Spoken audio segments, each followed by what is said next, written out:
Good morning students. Today in video number 53 we will see history today, and there is a chapter number 11. Name is important events and important events of the post independent India. Okay, so let us see here.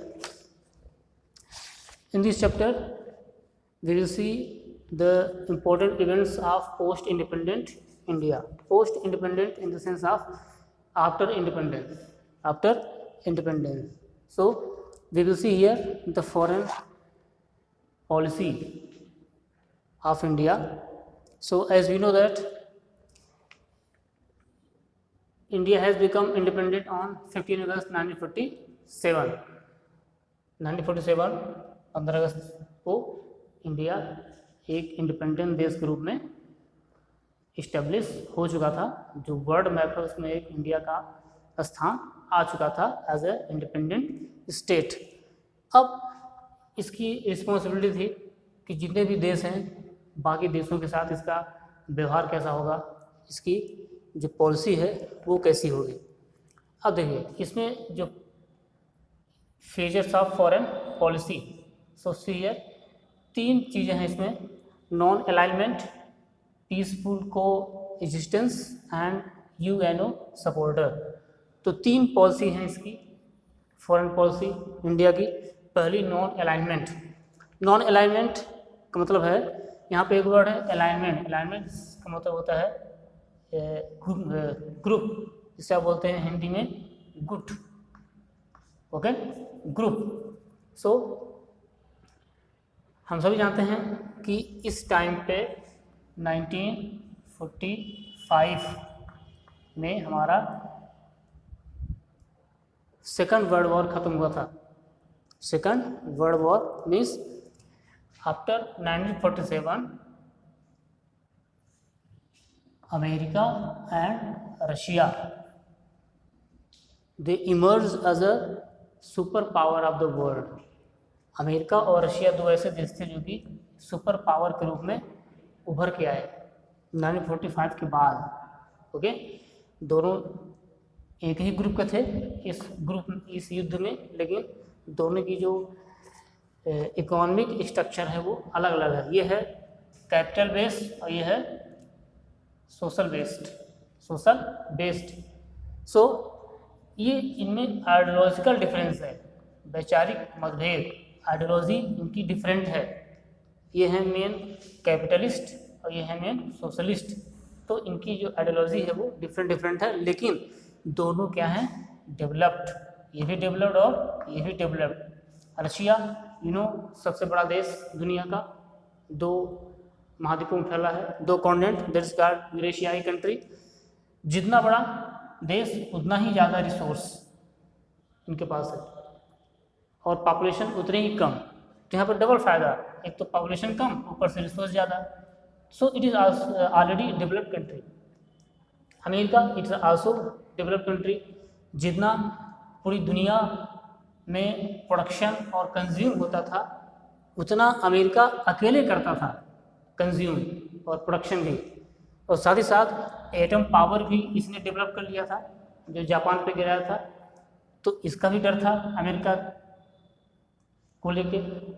तो इस समय जितने भी देश थे दुनिया के, वो या तो इस गुट में शामिल हो गए या तो फिर इस गुट में शामिल हो गए। तो यही दोनों गुट क्या कहलाते हैं, अलाइनमेंट। लेकिन इंडिया क्या था, नॉन अलाइनमेंट। न तो हम इसका सपोर्ट करेंगे न तो इसका सपोर्ट करेंगे, न तो इसका विरोध करेंगे और न तो इसका विरोध करेंगे। मीन्स हम दोनों का सपोर्ट करते हैं, इसका, अमेरिका का भी और रूस का भी। ओके, सो ये है नॉन अलाइनमेंट। न तो हम इस ग्रुप में हैं और न तो इस ग्रुप में हैं। हम एक इंडिपेंडेंट ग्रुप में हैं, हम एक इंडिपेंडेंट हैं। हम किसी भी गुटबाजी में यकीन नहीं करते। ये था इंडिया की पहली पॉलिसी। देन पीसफुल को एग्जिस्टेंस मीन्स जियो और जीने दो का कॉन्सेप्ट, जियो और जीने दो। पीसफुल को एग्जिस्टेंस ये था, न तो किसी पे अटैक करना है पहले, ओके, ये था। और अगर कोई अटैक करता है तो पहले उसका हमें डिफेंस करना है।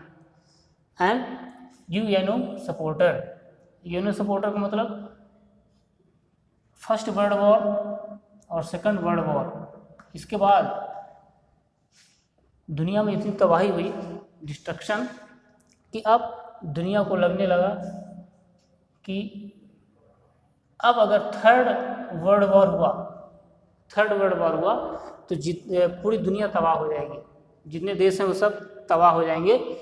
तो इससे बचने के लिए कि अब कोई थर्ड वर्ल्ड वॉर ना हो, इसलिए क्या बनाया गया, यूएनओ, जो कि पूरी दुनिया में एक सबसे बड़ी संस्था है, that is biggest institution of the world.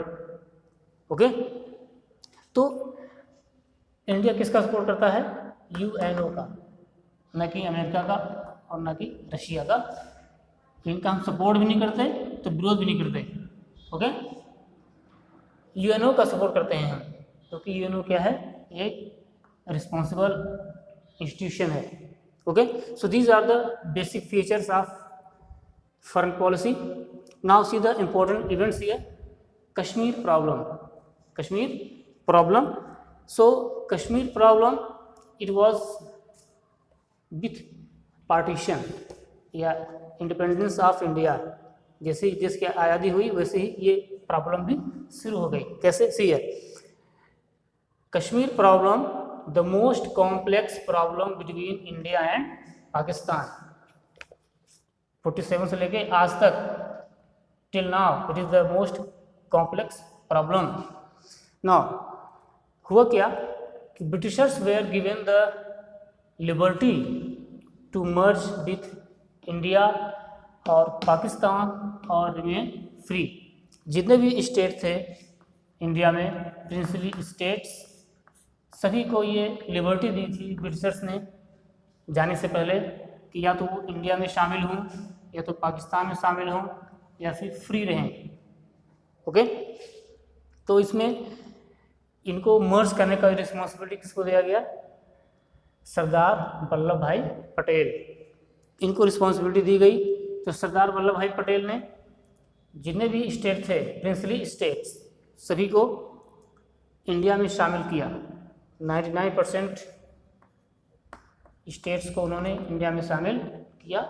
साम दाम दंड जो भी उन्होंने सुटेबल लगा उनको, तीनों का इस्तेमाल करके 99% स्टेट्स को इंडिया में शामिल कर लिया।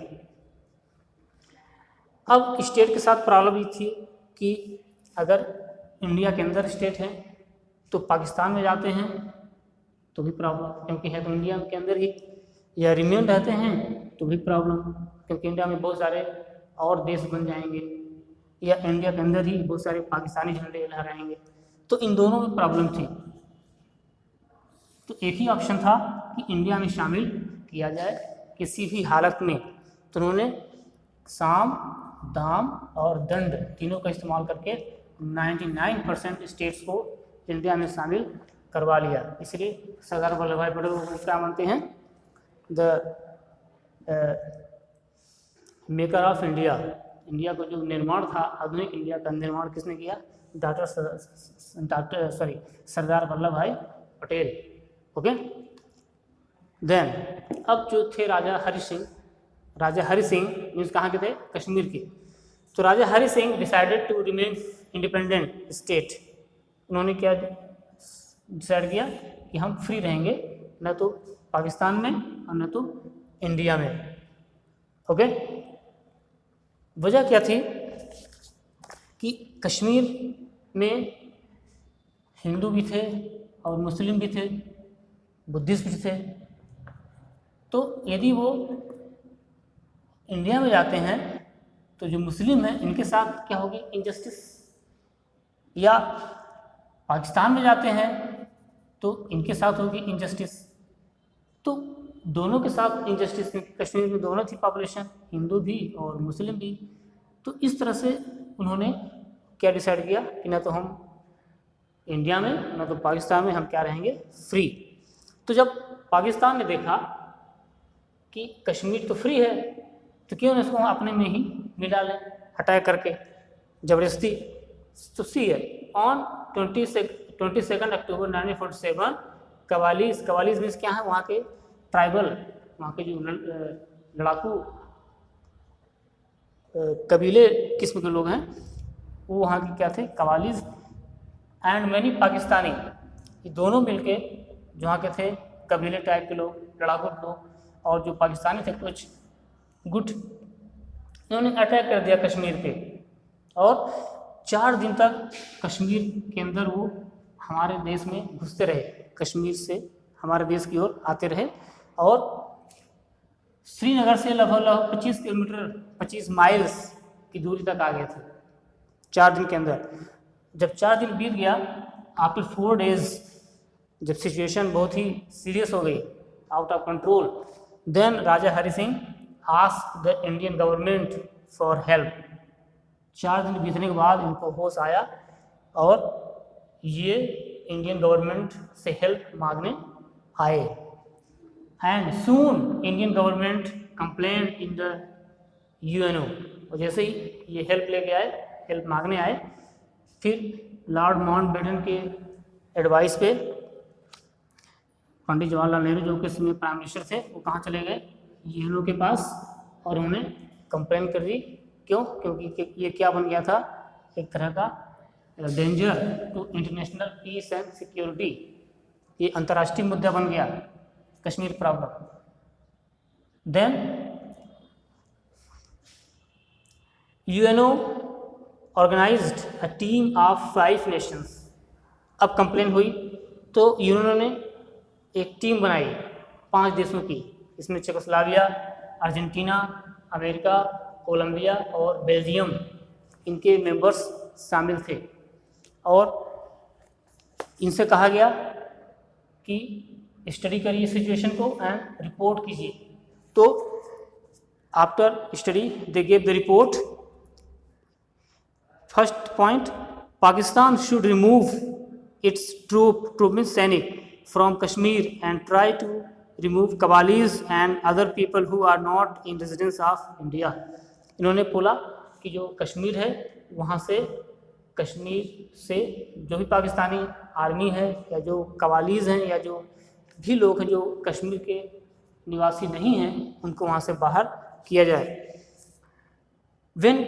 अब second point, when Pakistan will fulfil this condition then India should also remove most of its troop.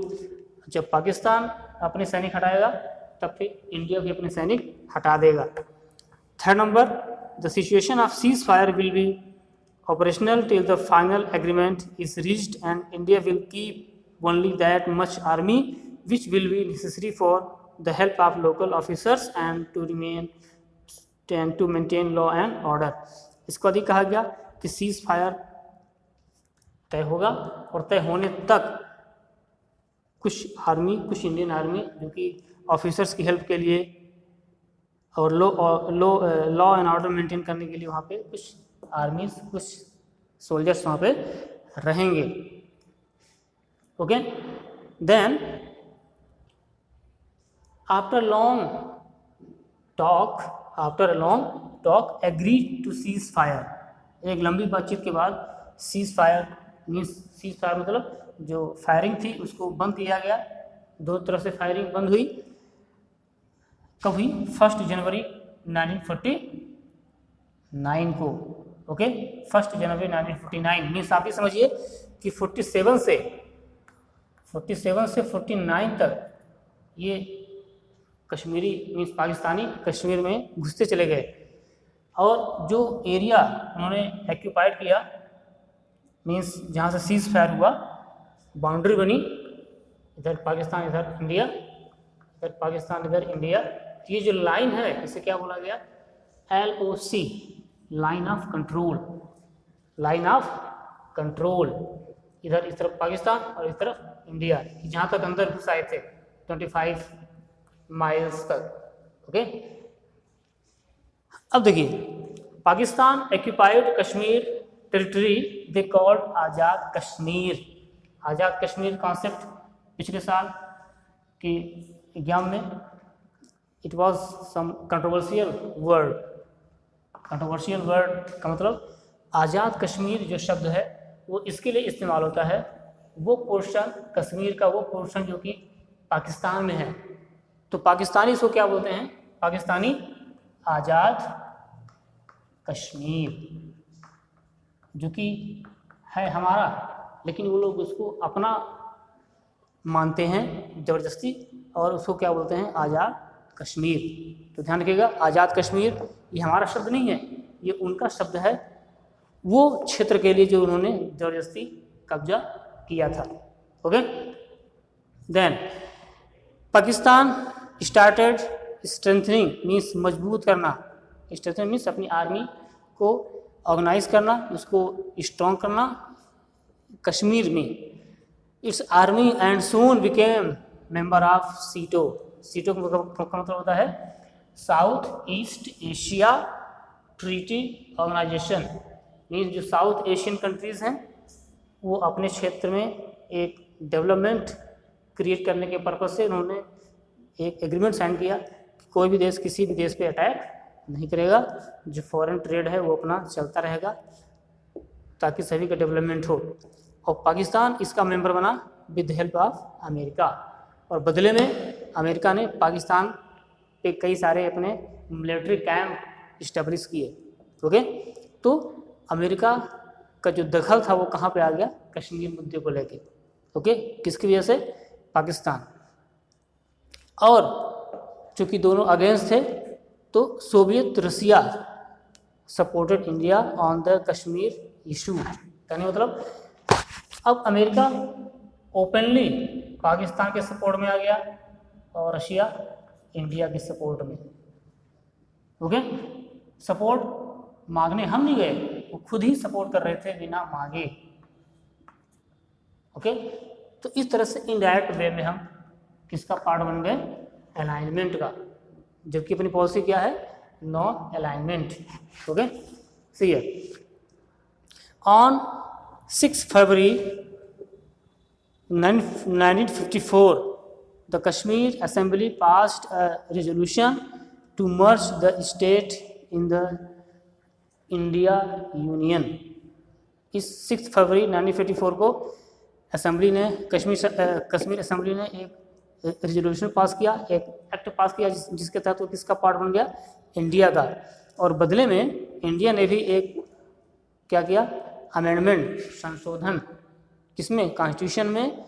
और 14 मई 1954 को किया संशोधन और कश्मीर को एक अलग दर्जा दिया गया, special status under article 370।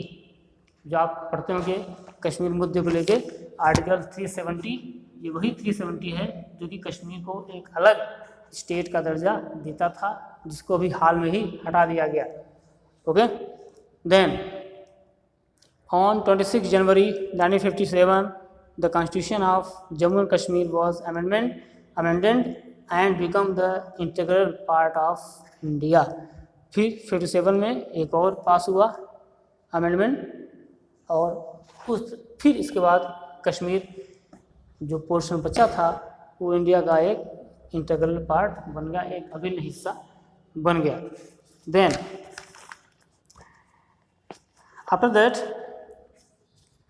After this Pakistan constantly tried to raise Kashmir problem and create instability there. इसके बाद लगातार पाकिस्तान की प्रयास था कि वो कश्मीर में कोई न कोई प्रॉब्लम क्रिएट करता रहे।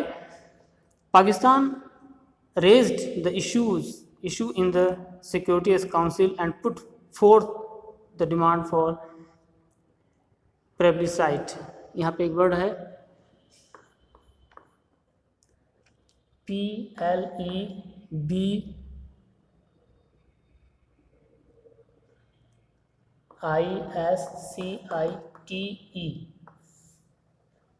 प्लेबिसाइट का मतलब होता है जनमत संग्रह, जनमत संग्रह। तो इसके लिए हमेशा ट्राई करता रहा। America, Britain, France supported Pakistan in Kashmir issue but India oppose that. Soviet रूस, friend of India, oppose it by using its special power. अपने साथ कौन था, रशिया। ओके, और इनके अगेंस्ट इसने वीटो पावर का भी इस्तेमाल किया हमारे सपोर्ट में।